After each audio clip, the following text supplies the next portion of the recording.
بھی عورتیں بھی کان کھول کر سن لیں، 4 قسم کے آدمی آج کی رات بھی اللہ کی رحمت سے محروم ہے، شب قدر کی برکتوں سے محروم ہے، سعادتوں سے محروم ہے، رمضان کی خوشبختیوں سے محروم ہے۔ 4 قسم کا آدمی۔ سب سے پہلا شرک کرنے والا، اللہ کی ذات میں صفات میں کسی ولی کو، کسی پیر کو، کسی فقیر کو، کسی پیغمبر کو، کسی غوث قطب اور ابدال کو جو شریک کرتا ہے، نہ اس کو شب قدر کام آتی ہے، نہ رمضان کام آتا ہے۔ شرک اتنی بری لعنت ہے کہ تمام اعمال کی جڑیں اکھاڑ کر پھینک دیتا ہے۔ آج مسلمان چلاک بڑے ہیں، اگر ہندو پتھر کا بت بنا کر پوجے تو وہ تو کافر ہے، اور مسلمان قبر بنا کر پوج لیں تو وہ پکا مومن ہے۔ الف لام میم سے لے کر والناس تک سارا قرآن پڑھو، ترجمے چھپے ہوئے ترجموں کے قرآن پڑھو۔ فرمایا لا تشرک باللہ، اے معاذ اللہ کی ذات و صفات میں کسی کو شریک نہ بنانا۔ ان قتلت او حرقت، یہاں تک کہ تجھے چاہے جلا دیا جائے یا قتل کر دیا جائے، جلا کر خاک کر دیا جائے، اللہ کی ذات صفات میں کسی کو شریک نہ بنانا۔ اور یہی مفہوم ہے لا الہ الا اللہ محمد الرسول اللہ صلی اللہ علیہ وسلم کا۔ فاران کی چوٹیوں پہ کھڑے ہو کر کالی کملی والے صلی اللہ علیہ وسلم نے جو سب سے پہلا خطبہ دیا، جو سب سے پہلا نرالا خطبہ دیا، وہ یہی تھا لا الہ الا اللہ، اللہ کے سوا معبود کوئی نہیں، پوجا کے قابل کوئی نہیں، نظر نیاز کے قابل کوئی نہیں، حاجت روا کوئی نہیں، مشکل کشا کوئی نہیں، تیری میری فریاد سننے والا کوئی نہیں، ایک اللہ کی ذات ہے۔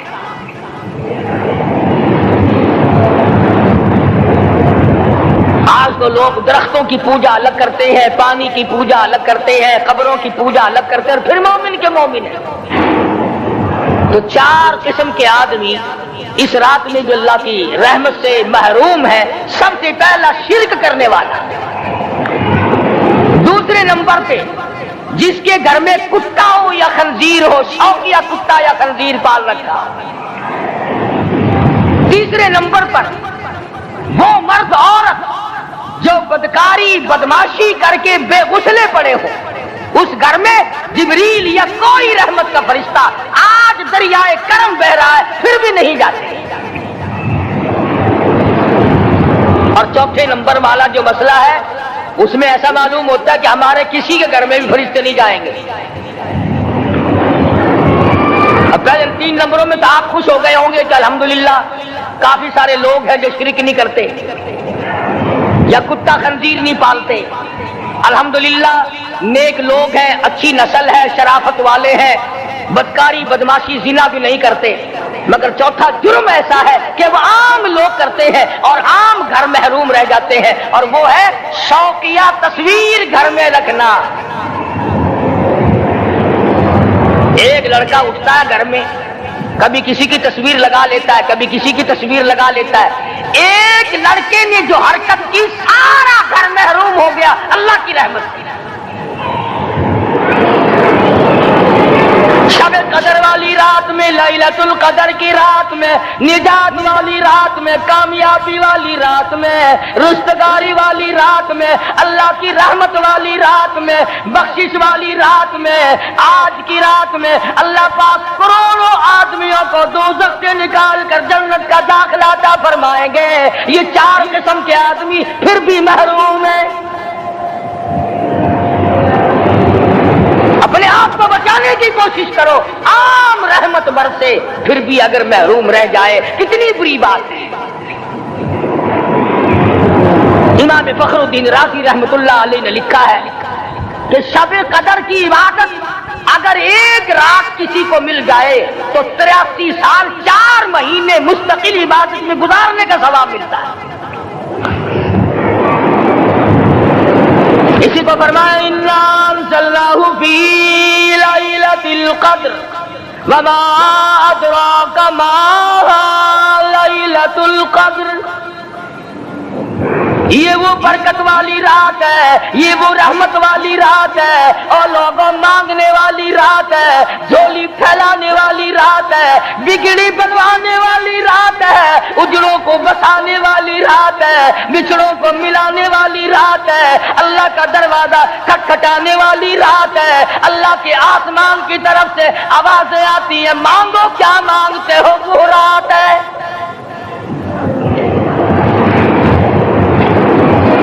اب نبی کریم صلی اللہ علیہ وسلم کی زبان مبارک پر اگر کوئی یقین نہ کرے تو اس کا کیا علاج ہے؟ صحابہ کرام کو تمام چیزوں پہ یقین تھا، اس لیے قرآن نے ان کی گواہی دی، اذ جاءوکم من فوقکم ومن اسفل منکم واذ زاغت الابصار وبلغت القلوب الحناجر۔ فرمایا کہ صحابہ کے سانس گلے میں اٹک گئے تھے، پیاس اور بھوک کی وجہ سے میدان جہاد میں کھڑے تھے، پریشان حال تھے، مگر پھر بھی اتنا مضبوط ایمان تھا، کہتے تھے وما زادہم الا ایمانا وتسلیما، ہمارا نبی سچا، ہمارا خدا سچا، ہمارا قرآن سچا۔ بے شمار واقعات قرآن کریم پیش کرتا ہے صحابہ کرام کہ انہوں نے اپنی زندگی میں کبھی بھی اس قسم کا کام نہیں کیا جس سے اسلام بدنام ہوتا۔ حضرت امیر معاویہ رضی اللہ تعالیٰ عنہ کاتب وحی قرآن کا منشی، اتنا سچا عاشق تھا، اتنا بڑا دیوانہ اور پروانہ تھا، صلح حدیبیہ والے دل جو مدنی کریم صلی اللہ علیہ وسلم کے منہ مبارک بال مبارک ہاتھ آئے، حضور کے ناخن ہاتھ آئے، آخری وقت میں وصیت کی جب مجھے غسل دے کر فارغ ہو جاؤ، جب کفن پہنا چکو، جب میرا منہ کفن میں چھپانے لگو، میرے آقا کے ناخن اور بال میرے آنکھوں پہ رکھ دینا۔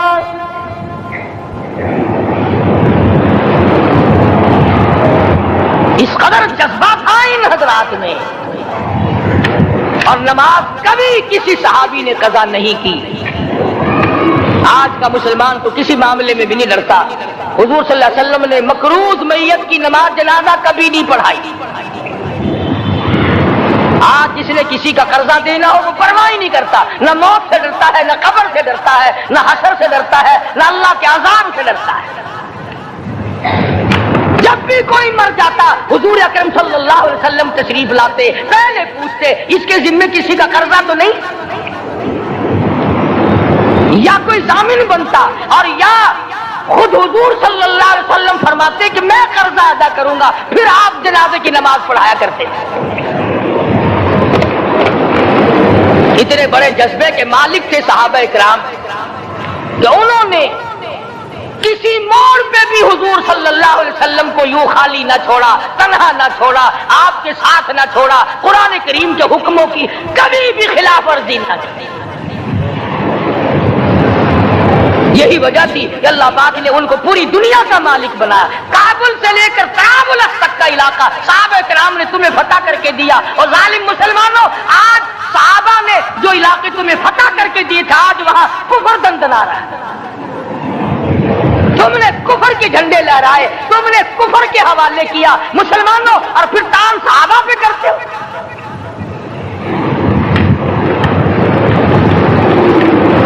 آج کی رات کے بارے میں قرآن کریم فیصلہ کرتا ہے، فرمایا لیلۃ القدر خیر من الف شہر، 1000 مہینوں سے بہتر ایک رات عطا ہو گئی۔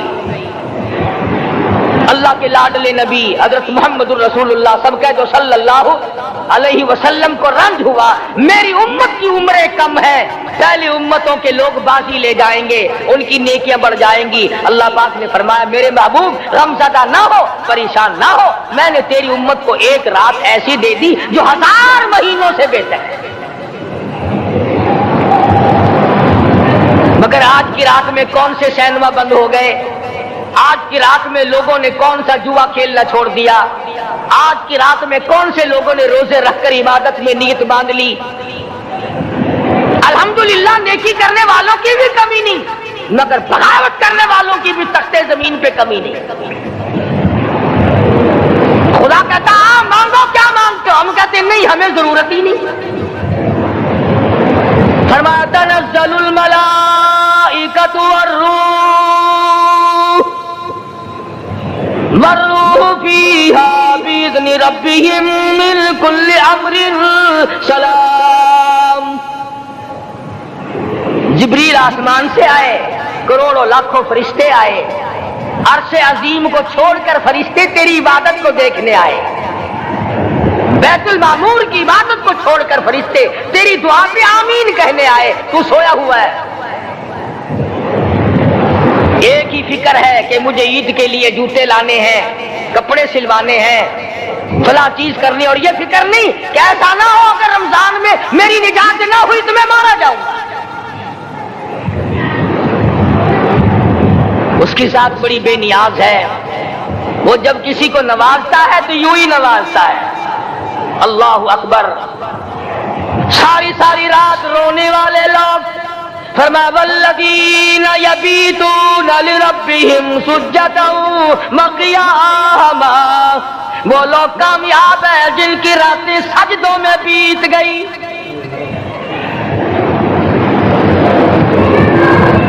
ان مسجدوں میں ہم سے قرآن نہیں پڑھا جاتا، پنکھوں کے نیچے قرآن نہیں پڑھا جاتا۔ مولانا حسین احمد مدنی اور حضرت شیخ الہند رحمت اللہ علیہ نے قاہرہ کی جیل خانے میں 18 سیر مکئی پیستے خدا کا قرآن پڑھا، چکی چلاتے چلاتے قرآن یاد کیا اور قرآن پڑھا۔ مولانا ابوالکلام آزاد نے رانچی جیل میں خدا کا قرآن پڑھا، مجدد الفسانی نے گوالیار کے جیل خانے میں خدا کا قرآن پڑھا۔ دلی کے چاروں طرف 4000 عربی مدرسے تھے، 4000 عربی مدرسے تھے۔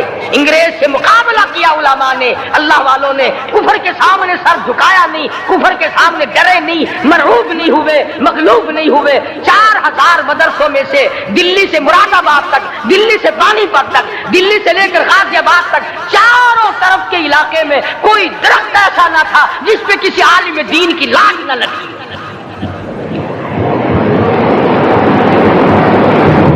اسلام کی حفاظت بابو نے نہیں کی، اسلام کی حفاظت انگریزی خانوں نے نہیں کی، بوریا نشینوں نے کی ہے، مسجد میں بیٹھنے والوں نے کی ہے، لوٹے سے وضو کرنے والوں نے کی ہے، سوکھے ٹکڑے کھانے والوں نے قرآن کی حفاظت کی ہے، انگریزی خانوں نے نہیں کی ہے۔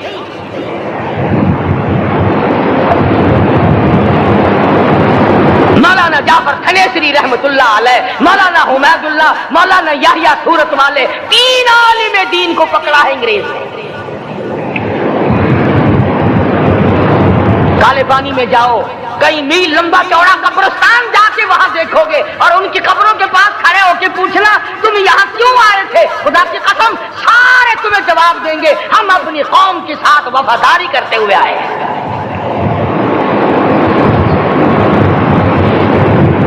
پیروں میں بیڑیاں ہیں، چابک مارے جا رہے ہیں علماء دین کو۔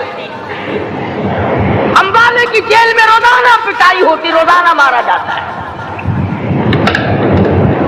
لاہور تک گھسیٹ کر لایا گیا، 20 سیر لوہا علماء کے، اللہ والوں کے پیروں میں ڈال رکھا ہے۔ تم نے تو صرف یہی سوچا ہے نا کہ کوئی مر جائے گا تو چھولوں پہ بیٹھ کے قرآن پڑھیں گے، نہیں نہیں، اللہ والوں نے پیروں میں بیڑیاں پہن کر قرآن پڑھا، ہاتھوں میں ہتکڑیاں پہن کر قرآن پڑھا، چابک اور کوڑوں کی سائے میں قرآن پڑھا، تلوار کی نوک پہ قرآن پڑھا۔ مولانا جعفر تھنیسری رحمت اللہ علیہ فرماتے ہیں کہ ہم تینوں کو پھانسی کا حکم دے دیا انگریز نے، تو جو پروانہ لے کر آیا ہم بڑے خوش ہوئے، اچھلنے لگے، کودنے لگے کہ لو بھائی اللہ پاک نے شہادت کا انتظام کر دیا۔ فرمایا وَلَا تَقُولُوا لِمَن يُقْتَلُ فِي سَبِيلِ اللَّهِ أَمْوَاتٌ بَلْ أَحْيَاءٌ وَلَٰكِن لَّا تَشْعُرُونَ۔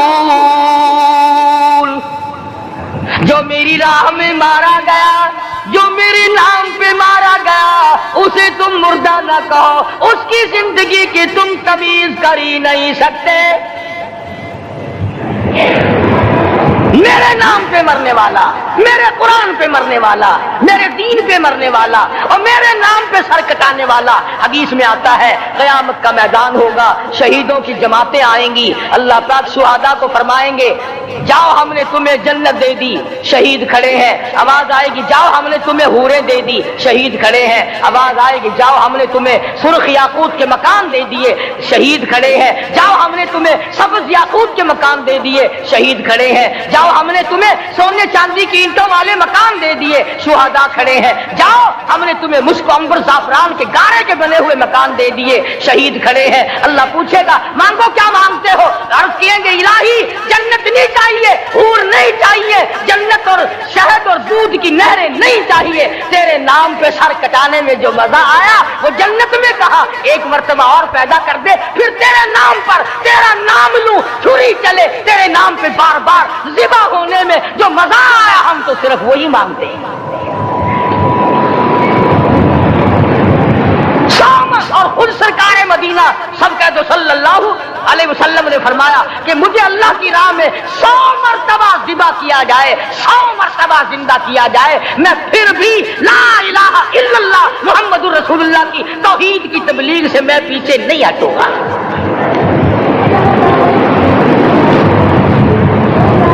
کبھی تو غور کرو عقل مند ہو سارے کہ آج مسلمان کیوں مار کھا رہا ہے؟ افغانستان میں مسلمان پٹ رہا ہے، ہندوستان میں مسلمان مار کھا رہا ہے، فلسطین میں مسلمان مار کھا رہا ہے، لبنان میں مسلمان کی پٹائی ہو رہی ہے، سری لنکا میں مسلمان کو ذبح کیا۔ آخر ہو کیا گیا؟ ہم نے ایسا کیا گناہ کر دیا کہ چاروں طرف کفر چڑھ گیا اور ہم مر گئے؟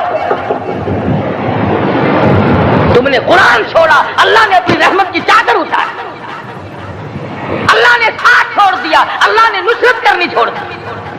ورنہ قرآن میں خدا کا وعدہ ہے مسلمان تو کھڑا ہو جا، مجاہد بن کر میدان میں تو آ، مقابلہ میں کروں گا۔ خدا کی قسم یہ قرآن گواہ ہے، آل عمران گواہ ہے، چوتھا سپارہ قرآن کا گواہ ہے کہ صحابہ کہتے ہیں ہم نے چھڑی، درخت کی چھڑی کامچی توڑ کر کافر کی طرف یوں اشارہ کیا، گردن وہ جا کے پڑا۔ میدان بدر میں مرنے والے کافروں کا بیان ہے کہ ہمیں انہوں نے نہیں مارا، ہمیں تو کسی اور نے مارا ہے۔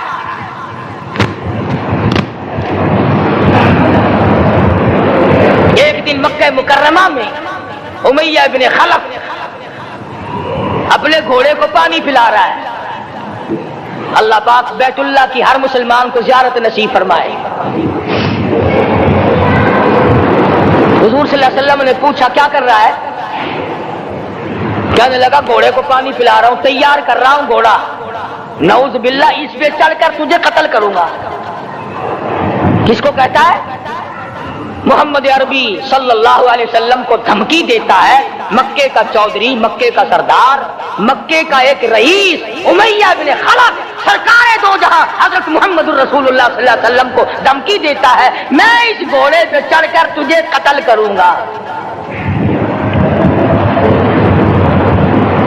حضور صلی اللہ علیہ وسلم نے جواب بند ارشاد فرمایا انشاءاللہ میں ہی تجھے قتل کروں گا، میں ہی تجھے قتل کروں گا۔ بات آئی گئی ہو گئی۔ میدان بدر میں امیہ حضور کے سامنے آیا، ایک چال کے درخت کی پتلی سی چھڑی تھی، حضور صلی اللہ علیہ وسلم نے اس کے کندھے پہ مار دی، امیہ بن خلف کے کندھے پہ جال کی چھڑی مار دی پتلی سی۔ یوں لکھا کتابوں میں گدھے کی طرح رینگتا تھا، چیختا تھا، چلاتا تھا، ہائے مر گیا، ہائے مر گیا، تباہ ہو گیا، برباد ہو گیا۔ کافر کہنے لگے بے غیرتی، لوگوں کے گلے کٹے پڑے ہیں وہ تو شور نہیں کرتے، تجھے ذرا سی چھڑی لگی ہے تو شور کر رہا ہے۔ سب کی توجہ ہے میری طرف، آپ سب کا دھیان ہے، بات سمجھ میں آ رہی ہے؟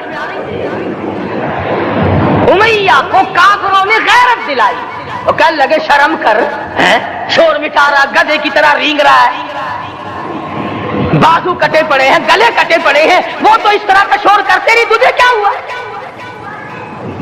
خدا کی قسم تھا تو کافر، تھا تو ظالم، تھا تو مکے کا چودھری، مگر بات بڑی پتے کی کہی،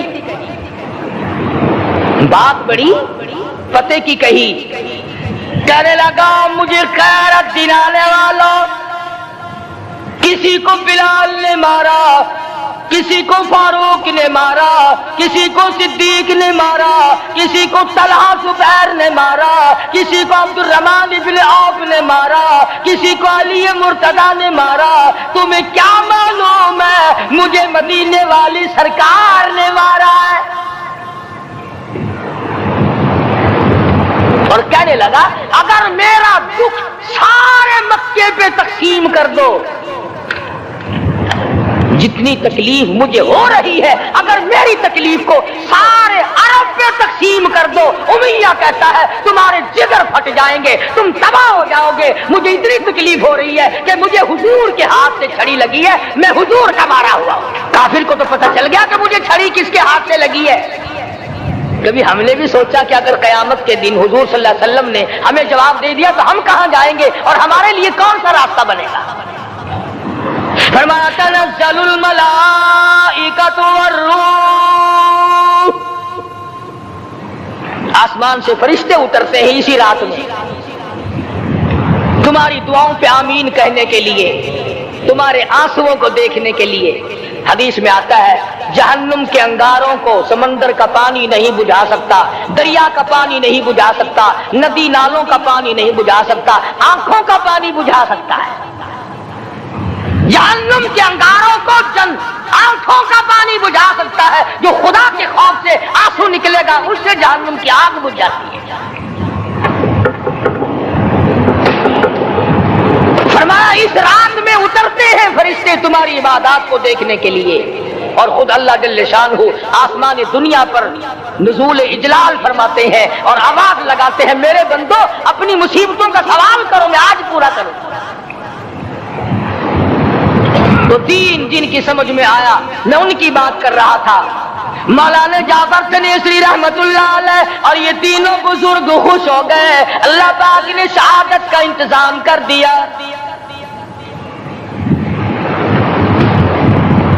وہ جو پروانہ لے کے آیا تھا پھانسی کا، وہ انگریز افسر کو جا کے کہنے لگا کہ مولوی تو خوش ہو رہے ہیں، پھانسی آنے پر تیار ہیں۔ انگریز کہنے لگا ہم نے مولویوں کو خوش نہیں ہونے دینا، ہم نے پھانسی کینسل کر دی، ہم نے پھانسی کا حکم منسوخ کر دیا۔ مولانا کالے پانی کی کتاب میں لکھتے ہیں جب مجھے پھانسی کی اطلاع ملی تھی میں نے رات کو درخت کے پتے چبا کر روزے کی نیت کر لی، اپنے رب کی حضور میں جاؤں تو روزہ دار ہو کر جاؤں۔ یہی ہے وہ لوگ جن کے بارے میں کہتا ہے لے پھرتی ہے بلبل چونچ میں گل، لیے پھرتی ہے بلبل چونچ میں گل، اور ڈھونڈتی ہے شہید ناز کی تربت کہاں ہے، تلاش کرتی پھرتی ہے کہاں ہے وہ جو اللہ کے نام پہ شہید ہوا، میں اس کو سلام کہتی ہوں۔ اور مولانا فرماتے ہیں کہ پھر پھانسی تو کینسل ہو گئی، مجھے جو مارنا شروع کیا سارا دن مارا، جب مجھے ہوش آیا تو آدھی رات اگلی آ چکی تھی۔ میں نے گھاس کے 4 تنکے توڑ کر سارا دن کی پٹائی والا روزہ افطار کر لیا، سارا دن مار کھائی، بے ہوش رہے، آدھی رات کو گھاس کے تنکوں سے روزہ افطار کر لیا۔ تو پھر فرماتے ہیں کہ پھر ہمیں جیل پنجروں میں بند کیا، مجھے جس جو نوکدار تار لگائے گئے ملتان ڈسٹرکٹ جیل میں لانے کے لیے۔ چودھری افضل حق صدر احرار نے اپنی کتاب میں لکھا ہے کہ میں نے اس کوٹڑی میں بیٹھ کر یہ کتاب لکھی ہے جہاں مولانا سنیسری اور مولانا یحییٰ پٹنے والوں کو کوڑے لگے تھے اور جہاں پھانسی دینے کا باقاعدہ پروگرام بنا تھا۔ فرماتے ہیں کہ نوکدار تار تھے نہ میں کھڑا ہو سکتا تھا نہ میں بیٹھ سکتا تھا. مجھے یقین ہو گیا کہ میرا آخری وقت ہے, میں اب رخصت ہو جاؤں گا. میں نے لمحہ بلمحہ درود شریف پڑھنا شروع کر دیا. میں پڑھتا رہا. فرماتے اچانک مجھے چکر آیا, میں بے ہوش ہو کر نوکدار تاروں پہ گرا. ادھر مجھے محمد مصطفیٰ کا دیدار نصیب ہو گیا. تو خداوند کریم نے رمضان المبارک کے ساتھ ساتھ شب قدر کی حاج کی رات عطا فرمائی اور یوں فرمایا, اے میرے محبوب آپ رویا نہ کریں, آپ غمزدہ نہ ہو, آپ پریشان حال نہ رہا کریں. میں نے تیری امت پہ کرم کر دیا, ایک رات ایسی عطا کر دی جو 1000 مہینوں سے بہتر ہے.